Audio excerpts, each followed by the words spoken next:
कामाच्या मोबदल्याची प्रतीक्षा खऱ्या अर्थानं अजूनही संपलेली नसून आज संपूर्ण जलजीवन मिशनच्या कंत्राटदारांची बैठक संपन्न होणार आहे।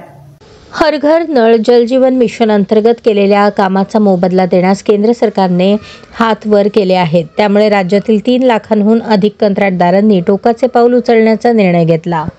या प्रकरणी रविवारी राज्यातील कंत्राटदारांची बैठक बोलावण्यात आली आहे। कंत्राटदारांनी घेतलेल्या निर्णयामुळे राज्यातील विकास कामांवर परिणाम झाल्यास त्याला राज्य सरकार जबाबदार असेल असा इशारा महाराष्ट्र राज्य कंत्राटी महासंघाचे अध्यक्ष मिलिंद भोसले यांनी दिला।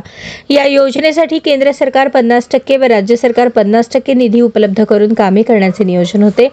मात्र या कामासाठी खासगी सल्लागार कंपनीने केलेल्या चुकीच्या अंदाजपत्रकावरच शासनाने निविदा प्रक्रिया राबवत या कामाचा कार्यारंभ आदेश संबंधित कंत्राटदारांना दिला। परंतु प्रत्यक्ष काम व अंदाजपत्रक यामध्ये प्रचंड तफावत झाल्यामुळे सगळ्या कंत्राटदारांना ही कामे करावी लागली।